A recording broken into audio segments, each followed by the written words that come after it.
now. Good. It's probably gaining a little bit of an audience.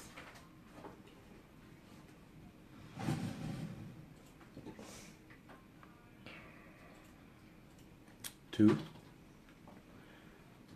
Three. It's gonna start piling in. 6. Yeah.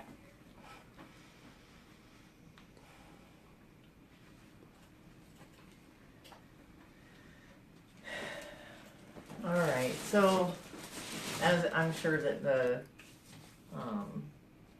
audience will pile in a little bit, but I'm sitting here with Serena. There's several other people in the room, and we're super excited about what's about to happen.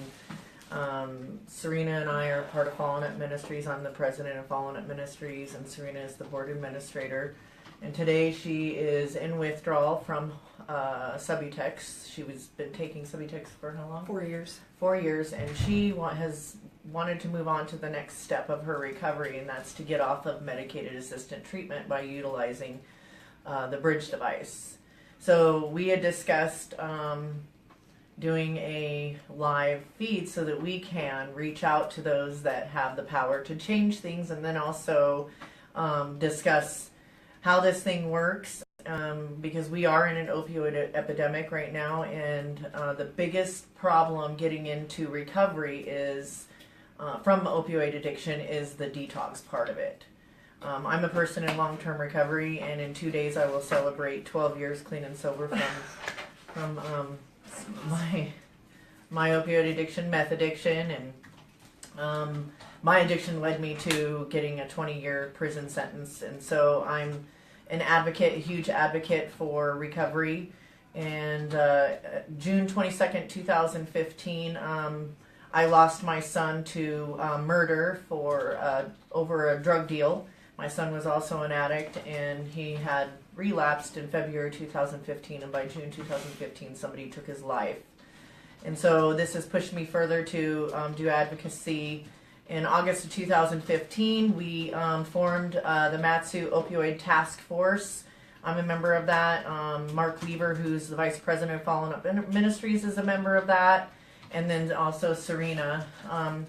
And then also all our colleagues and individuals that have showed up for this Matsu Opioid Task Force, we collaborated to come up with solutions to tackle this epidemic. And we have great peer support, Fiend to Clean, shout out to them. Shout out to our partners, Aquila, Alaska Family Services, and Set Free Alaska. Those are our treatment providers. And then also Algon Pain Clinic, who is the clinical oversight for the application of the bridge device. I just want to say I'm super excited. I'm trying really hard. I'm a little nervous, but I'm trying really hard not to be so not myself, but I'm trying to be myself. So I just kind of wanted to talk a little bit about how this whole process is going to take. Serena obviously is in withdrawal, and she's on a little bit of comfort meds, but she's trying to get through this. So that I'm super excited for you guys to see this process. And what the bridge device is, let me talk a little bit about that. The bridge is a neurostim stimulator that is applied to the ear. It's got 4 electrodes. It sends electrical pulses. It's pushed into the earlobe and other certain parts of the ear. And what it does is it stimulates the pain receptors in the brain by sending electrical impulses to the pain part of the brain, and it reduces the detox symptoms 75 to sometimes 100%, depending on the individual. But for the most part, the bridge device is worn for 5 days, and it carries a huge majority of the detox symptoms. And it's been really great witnessing this. We are partners with the Matsu Opioid Task Force. We started a project called the Lazarus Project, and Fallen Up Ministries applied for a grant. We got a grant, bought 25 devices, and we are working with 25 patients to track them to see their process, and by utilizing a protocol, the bridge device, moving them onto the Vivitrol shot on the 7th day, and then also a continuum of care with peer support, which is Fiend to Clean. and then our 3 treatment providers that I had mentioned, and then also, going to church or NA or AA, whatever the individual's personal path to recovery they want to take. And Serena is not a part of the project, but Fallen Up Ministries went ahead and was able to get a couple devices for her so that she's able to get off of her medication, because she was actually a huge reason why I started following the bridge device. Serena's the one that pointed it out to me about a year and a half ago, and I was like, this is too good to be true, there's no way. So they call it the bridge device, I like to call it the Star Trek device, because I'm like, how does this thing even work? This is too good to be true. And I know for myself, 20 years ago when I first started my opioid addiction, it was with a prescription from a doctor, and then it just progressed, and many times I wanted to get off of the medication and I just couldn't, and I'd go to the emergency department, beg for help, and I got turned away. And here we are 20 years later, it's still having the same issue, and we cannot get individuals the help that they need. So basically, a lot of the reason why we want to do this is because I think that the stigma around addiction needs to be broke, and we need to put a face to addiction, but also put a face to recovery, that people do recover. I'm one of 23 million people that are living in long-term recovery today, and there's another person, Mark Weaver, in the room that's in long-term recovery. And then, of course, Serena, moving on to fully being off of all substances. She's also in long-term recovery too herself.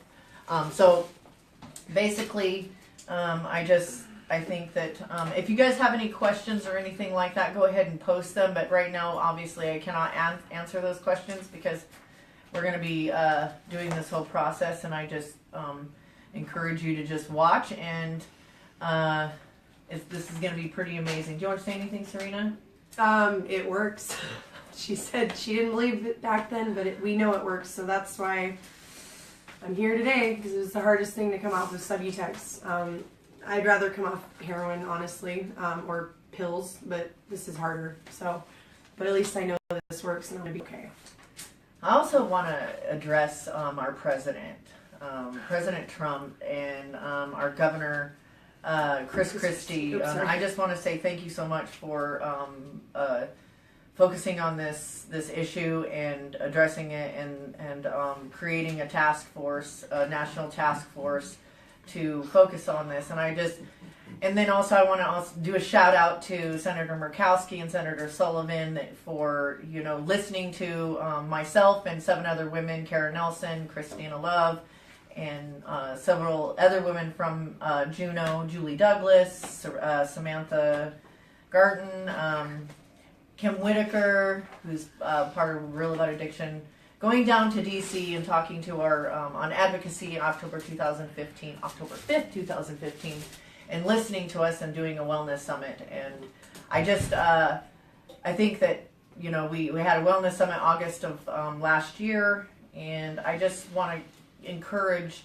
I don't know how you guys are setting up your task force or anything like that, but we just want to be part of the solution, and peers and people in long-term recovery are boots on the ground, and this is what we're doing on a daily basis.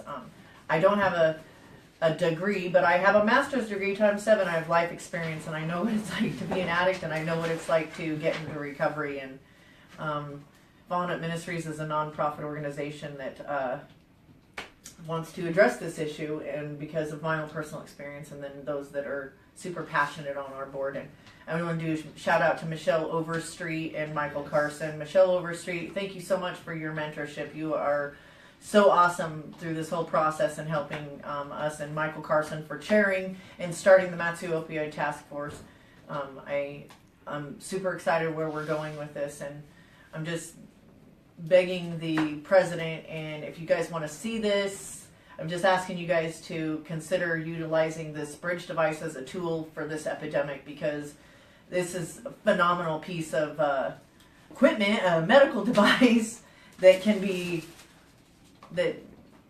used to save people's lives, and in the jails, outside of the jails. And then also I want to talk about one person that's really close to my heart too. We share something very in common that's on this task force, and that's John Green.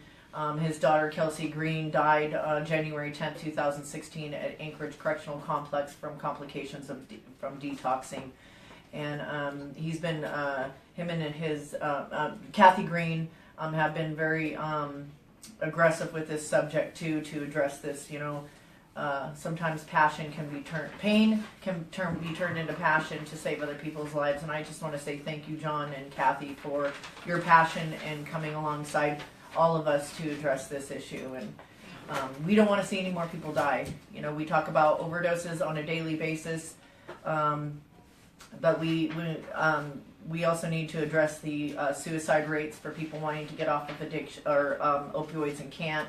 Last night I was in the hospital ER department helping a woman, along with one of my friends, Carl from Fiend to Clean, talking to a woman that was suicidal that wanted to get off of opioids. And then also violence and all the crime and all of that stuff that goes along with addiction. So this just needs to be addressed, and I think detox is a huge component in getting them onto the road to recovery, and I'm really super excited about this. And I know you're sitting here and you probably want to just get done with this. And so no, I want to do this. I want everyone to watch this. So it's good. We have some questions that need to be asked. So go ahead. So this is just the clinical aspect of it. I'm your medical assistant for today. If you have any questions or if you need anything at any point during this interview, you can just let me know. If you don't want to answer any questions on camera, you can just say next. And if at any point my back is turned, you need to get my attention, you can just say yes, and I'll turn around and I'll look at you, okay? So I just want to go through a couple of things. First of all, thank you for filling out all of the paperwork and getting the consent signed to have this device placed today. There are some contraindications. If any of these are a yes, then we definitely have some clinical decisions to make with our provider. But you did go ahead and check no to all of these. Because we're filming and we know that there are other people who may want to be considered for this device, I just want to go through those contraindications so that they're aware of the things that might factor into whether or not they are a good candidate for the device. So you did mark no to each one of these: history of seizures, any current implanted devices, history of aneurysm and organ transplant, if you're pregnant, any chronic anticoagulation therapy such as blood thinners, any issues, skin issues such as psoriasis, dermatitis, or skin infection, anyone with a latex allergy, a blood clotting disorder, or a history of heart attack within a 6-month period. So happily you answered no to those, so we don't have to really address those with our physician today. There are a couple of things clinically that we want to go through and kind of get some baseline markers for where you are right now and get a picture of what's happening inside of your body. So we'll go through a couple of basic questions and I'll do an assessment with you, and that will give me a score for the clinical opiate withdrawal scale. So what we hope to see happen once we place the device is that the number that you start with will decrease and you'll start to feel less agitated and less pain. So what would you say your pain level is right now? About a 5. Okay, and where is that pain located for you? It's my back. It's my joints and my legs really hurt right now. Okay. And what kind of withdrawal symptoms would you say you're experiencing right now? Sweating, cold, restless, shaky. My stomach is upset. Everything's hypersensitive. I'm hypersensitive to sound, and my vision is hypersensitive right now. Are you having any blurred vision? No, just really bright in here. Okay. Okay. And are you craving any substances right now? Not a bit. Okay.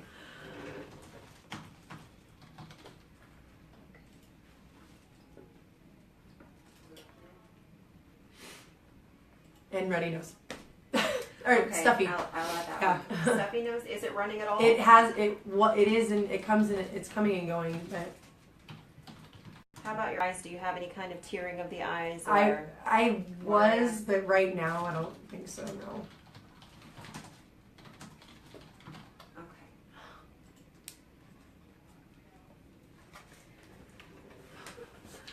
Okay, so I'm going to go through that clinical opiate withdrawal scale. We just say COWS for short. Right. So just so everyone listening can understand what we're doing. Each one of these symptoms that we'll go through will give me a rating, and at the end I'll add up those numbers and I'll get a final score for you. Your pulse rate, when I took your vitals at the beginning of your appointment, was 114 beats per minute, and that gives you a score of 2. So That's the highest. it is, it's a bit on the high end. Are you having any sweating Oh yeah. now? Okay. It's embarrassing, guys. Okay, I can see you're a little flushed in your cheeks. Okay. Are you feeling restless? Yes. Are you having difficulty sitting still? Yes. Okay. And I do need to take a look at your pupils, but I can tell from here they look a little bit larger than they should. And you did say you have bone and joint aches. Would you characterize those as being mild or severe at this point? Man. Is there a moderate?